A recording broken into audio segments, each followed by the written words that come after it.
Son licenciement injuste et brutal révéla sa force intérieure, la poussant à remettre en question un système où la générosité était perçue comme une faiblesse. Marc, le sans-abri, était un fantôme de la ville, un homme effacé par l'indifférence. Son regard autrefois vif et pétillant s'était éteint sous le poids des déceptions et des privations. Le geste de Claire, aussi simple fut-il, réveilla en lui une étincelle d'espoir, une reconnaissance profonde envers cette femme qui avait vu en lui un être humain et non une simple nuisance. Antoine, le patron du café, incarnait l'aveuglement et la peur. Pris au piège de ses propres jugements, il avait sacrifié ses valeurs sur l'autel du profit. Son arrogance dissimulait une fragilité profonde, une incapacité à comprendre la véritable richesse des relations humaines. Son chemin croiserait celui de Claire, l'obligeant à se confronter à ses propres démons. Sophie, journaliste curieuse et idéaliste, était la voix de la vérité, celle qui osait dénoncer les injustices et mettre en lumière les héros du quotidien. Guidée par une soif de justice, elle allait amplifier l'impact de l'histoire de Claire, révélant au grand jour la beauté et la puissance de la solidarité. Le café, soudainement menacé de fermeture pour dettes cachées d'Antoine, révèle que Marc, autrefois brillant avocat, a tout perdu en défendant une cause juste. Keanu, lui, n'est pas venu par hasard. Il connaît le passé de Claire, un secret lié à sa propre fondation caritative, amplifiant le dilemme moral de chacun. Claire, galvanisée par son renvoi, se fixe l'objectif ambitieux de bâtir un havre pour les sans-abri. Son parcours est semé d'embûches, pénurie de fonds, scepticisme ambiant et lourdeurs administratives. Keanu, tel un ange gardien discret, offre son appui, mais Claire, farouche, craint que son autonomie ne s'en trouve compromise. Cette tension entre reconnaissance et besoin d'indépendance colore leur relation d'une complexité touchante. Marc, prisonnier de ses démons, combat l'alcool et un profond sentiment de solitude. Son but ultime, se réconcilier avec sa propre valeur et renouer le contact avec sa fille, à qui il a tourné le dos il y a des années. En clair, il trouve une alliée inespérée, un phare dans sa nuit intérieure. Leur relation fragile et sincère est une ode à la rédemption. Antoine, miné par la culpabilité, cherche désespérément à se racheter, mais ses initiatives maladroites creusent davantage le fossé. Le crépitement d'un néon fatigué illuminait à peine les tables usées du Café des âmes perdues, théâtre d'innombrables confidences étouffées et de rêves ébréchés. C'est ici, entre l'odeur persistante du café et les chuchotements mélancoliques, que l'histoire de Claire bascula. Serveuse au sourire irradiant, elle incarnait cette humanité fragile que la ville impitoyable semblait vouloir éteindre. Son tablier habituellement immaculé portait ce jour-là les stigmates d'une injustice flagrante. Congédiée pour un geste de tendresse, un simple repas offert à Marc, un sans-abri dont le regard perçant dissimulait une blessure profonde, Claire se retrouva catapultée dans un tourbillon d'incertitude. Ce renvoi brutal, plus qu'une perte d'emploi, ébranla ses convictions les plus intimes. Était-il possible de concilier générosité et survie dans un monde où la compassion semblait être devenue une denrée rare?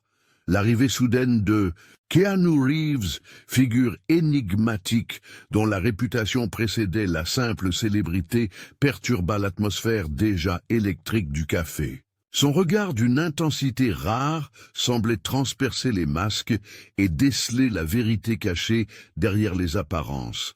Porteur d'une aura bienveillante, il s'annonçait comme le catalyseur d'une chaîne d'événements qui allait bouleverser la communauté, la confrontant à ses propres contradictions et à la beauté inattendue de la solidarité. Ainsi, dans ce décor ordinaire teinté de désespoir et d'espoir, se dessinait une fresque humaine où les destins s'entrecroiseraient, révélant la force indomptable du cœur humain face à l'adversité. La compassion, un simple geste, deviendrait l'étincelle d'une révolution silencieuse, un appel à réinventer le monde. La ville vaste et tentaculaire étalait ses artères illuminées, contrastant avec les ruelles sombres où la misère se cachait silencieuse et persistante. Au cœur de ce tumulte urbain, le café des âmes perdues se dressait comme un refuge, un lieu où les destins se croisaient le temps d'un café chaud ou d'une conversation furtive. Ces murs imprégnés d'histoires vécues étaient les témoins silencieux de joies éphémères et de peines profondes. Claire, avec son cœur débordant de compassion, était l'âme de ce lieu. Son passé, marqué par des épreuves personnelles, avait forgé en elle une empathie rare. Elle voyait au-delà des apparences, devinant la souffrance cachée derrière les sourires forcés. Son licenciement injuste et brutal révéla sa force intérieure, la poussant à remettre en question un système où la générosité était perçue comme une faiblesse. Marc le sans-abri était un fantôme de la ville, un homme effacé par l'indifférence. Son regard autrefois vif et pétillant s'était éteint sous le poids des déceptions et des privations. Le geste de Claire, aussi simple fut-il, réveilla en lui une étincelle d'espoir, une reconnaissance profonde envers cette femme qui avait vu en lui un être humain et non une simple nuisance. Antoine, le patron du café, incarnait l'aveuglement et la peur. Pris au piège de ses propres jugements, il avait sacrifié ses valeurs sur l'autel du profit. Son arrogance dissimulait une fragilité profonde, une incapacité à comprendre la véritable richesse des relations humaines. Son chemin croiserait celui de Claire, l'obligeant à se confronter à ses propres démons. Sophie, journaliste curieuse et idéaliste, était la voix de la vérité, celle qui osait dénoncer les injustices et mettre en lumière les héros du quotidien. Guidée par une soif de justice, elle allait amplifier l'impact de l'histoire de Claire, révélant au grand jour la beauté et la puissance de la solidarité. Le café, soudainement menacé de fermeture pour dette cachée d'Antoine, révèle que Marc, autrefois brillant avocat, a tout perdu en défendant une cause juste. Keanu, lui, n'est pas venu par hasard, il connaît le passé de Claire, un secret lié à sa propre fondation caritative, amplifiant le dilemme moral de chacun. Claire, galvanisée par son renvoi, se fixe l'objectif ambitieux de bâtir un havre pour les sans-abri. Son parcours est semé d'embûches, pénurie de fonds, scepticisme ambiant et lourdeurs administratives. Keanu, tel un ange gardien discret, offre son appui, mais Claire farouche craint que son autonomie ne s'en trouve compromise. Cette tension entre reconnaissance et besoin d'indépendance colore leur relation d'une complexité touchante. Marc prisonnier. De ses démons combat l'alcool et un profond sentiment de solitude. Son but ultime, se réconcilier avec sa propre valeur et renouer le contact avec sa fille, à qui il a tourné le dos il y a des années. En clair, il trouve une alliée inespérée, un phare dans sa nuit intérieure. Leur relation fragile et sincère est une ode à la rédemption. Antoine, miné par la culpabilité, cherche désespérément à se racheter, mais ses initiatives maladroites creusent davantage le fossé. Sophie, perspicace, démêle les fils d'une sombre affaire impliquant des notables locaux, révélant au grand jour les dessous peu reluisants de la ville. Sa quête de vérité la mettra en danger, mais renforcera sa détermination. Un conflit secondaire se profile, une rivalité acérée oppose Claire à une association concurrente dirigée par une femme d'affaires influente, prête à toutes les bassesses pour ruiner son projet. Les protagonistes se heurtent, leurs dessins s'entremêlent, et des alliances inattendues se forment et se brisent au rythme des révélations et des trahisons. L'histoire explore ainsi les nuances de la nature humaine oscillant entre grandeur et mesquinerie. L'incendie criminel qui ravage le refuge précaire de Marc par une nuit glaciale sonne comme un coup de tonnerre. Claire, rongée par la culpabilité de n'avoir pu offrir un toit sûr à son ami, réagit avec une détermination farouche. Transformant son modeste appartement en sanctuaire d'urgence, elle défie le règlement de son propriétaire et l'hostilité grandissante du voisinage. Ce geste audacieux empreint d'une humanité bouleversante marque un point de non-retour. Keanu, ému par cette démonstration de courage, décide d'user de son influence pour alerter l'opinion et mobiliser des ressources. Cependant, cette soudaine notoriété attire l'attention malveillante de la rivale de Claire, une femme d'affaires sans scrupules qui y voit une occasion rêvée de la calomnier et d'anéantir ses efforts. La bataille pour la reconnaissance et le soutien du public s'annonce impitoyable. Parallèlement, Sophie met au jour des éléments troublants concernant l'origine du sinistre, suspectant un acte prémédité par des promoteurs immobiliers véreux, avides de s'approprier le terrain. Déterminée à dévoiler la vérité, elle se lance dans une investigation à haut risque, consciente des menaces qui pèsent sur elle. Son intégrité sera mise à rude épreuve. Antoine, hanté par ses erreurs, Passé tente désespérément de se faire pardonner en apportant son aide à Claire. Mais son passé le poursuit et ses bonnes intentions sont accueillies avec méfiance. Les tensions s'intensifient et les personnages sont placés devant des choix cornéliens aux répercussions irréversibles. La tragédie se profile à l'horizon. L'appartement de Claire, transformé en refuge improvisé, devient le théâtre de cohabitation délicate et de tensions croissantes avec le voisinage. Se sentant isolée, Claire oscille entre son altruisme profond et la nécessité de préserver son propre équilibre.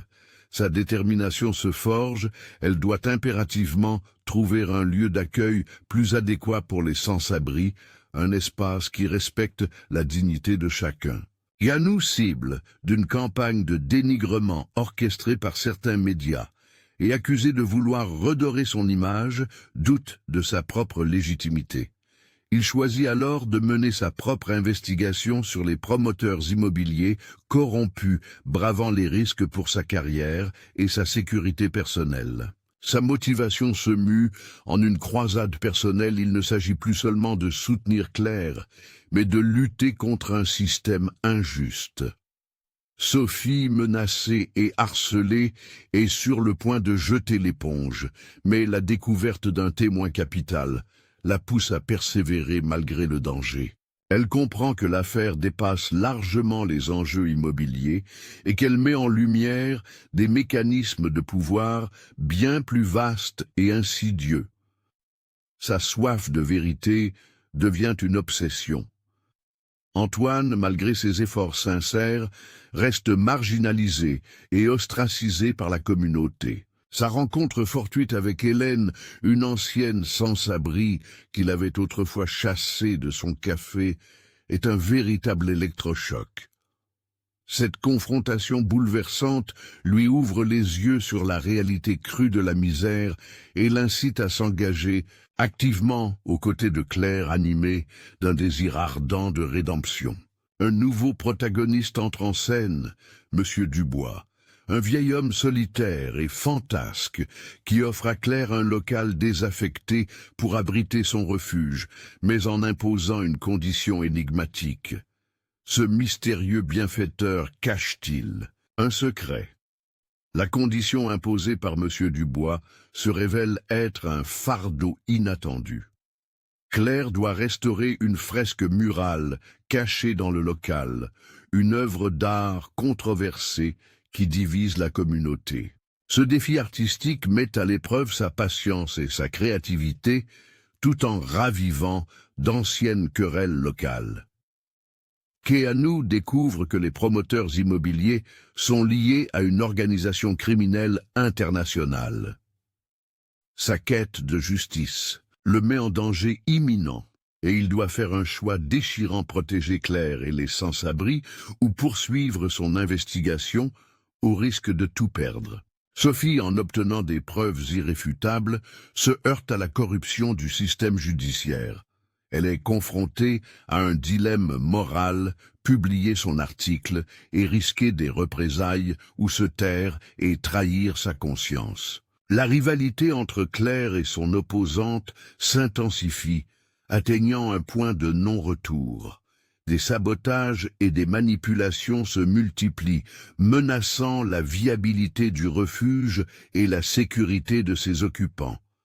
Marc, replongé dans ses démons, se sent coupable et impuissant. La tension est à son comble.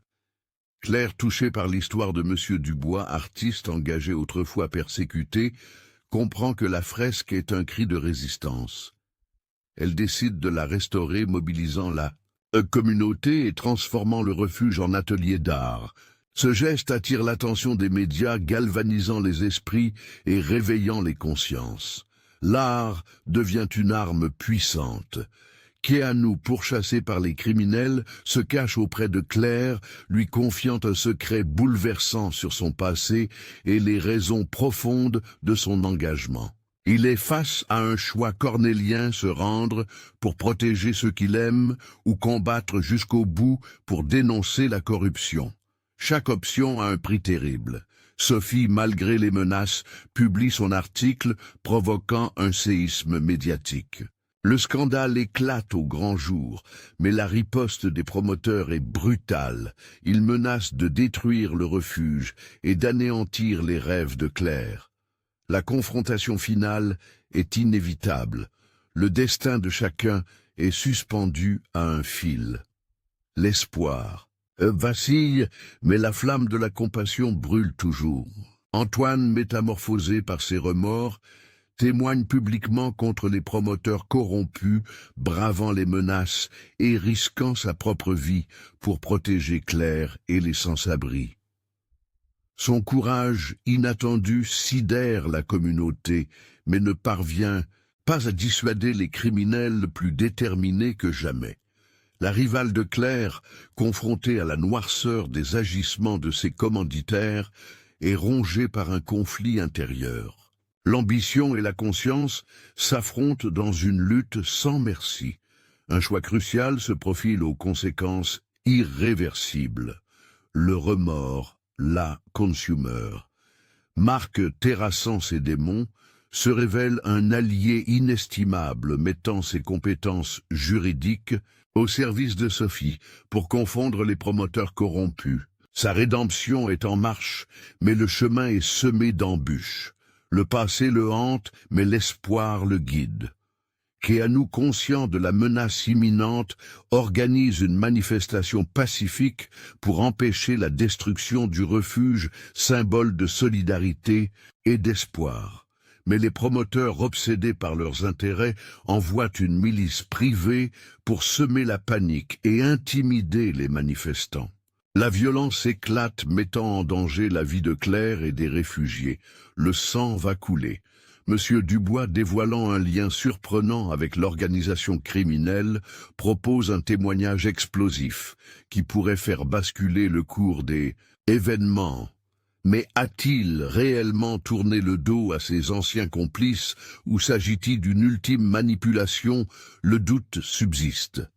La vérité est un piège. Les sbires des promoteurs sèment le chaos, incendiant des véhicules et agressant sauvagement les manifestants.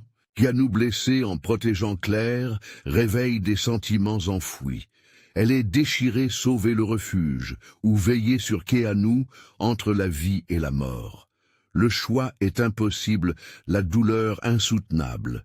Sophie, infiltrée au cœur du pouvoir. Des promoteurs dénichent des preuves irréfutables, mais elle est découverte et séquestrée, sa vie, ne tenant qu'à un fil. Son courage inspire la rédemption. Marc, terrassant ses démons, retrouve sa lucidité et se lance dans une mission suicide pour sauver Sophie, décidée à expier ses erreurs et à prouver sa valeur. Son passé le rattrape, mais l'espoir le guide. La détermination est son arme. Monsieur Dubois, rongé par le remords, prend une décision capitale, témoigner et dénoncer les responsables. Mais il est assassiné avant de pouvoir parler, plongeant Claire et ses alliés dans le désespoir. La nuit est noire, l'avenir incertain, la flamme de la rébellion vacille. Le climax approche, la bataille finale est imminente. Tout va basculer. Sous les projecteurs aveuglants, alors que les bulldozers menacent de réduire le refuge en cendres, Claire, portée par l'amour de Keanu et la bravoure de ses compagnons, ose défier les criminels. Elle diffuse au monde entier la vidéo posthume de Monsieur Dubois, révélant l'ampleur de leur corruption et leur cruauté sans limite. La vérité éclate, brisant le silence et réveillant les consciences. Marc, dans un élan de courage inattendu, parvient à libérer Sophie, captive des promoteurs. Ensemble, ils se rendent à la police et dénoncent les coupables. Antoine, témoignant en direct à la télévision, confirme les accusations et dévoile sa métamorphose, offrant un exemple de rédemption poignant. La rivale de Claire, enfin touchée par sa générosité et son intégrité, rejoint le combat et apporte des preuves accablantes. La population, indignée par les révélations, se mobilise en masse et empêche la destruction du refuge. Les promoteurs démasqués et arrêtés assistent impuissants à la chute de leur empire.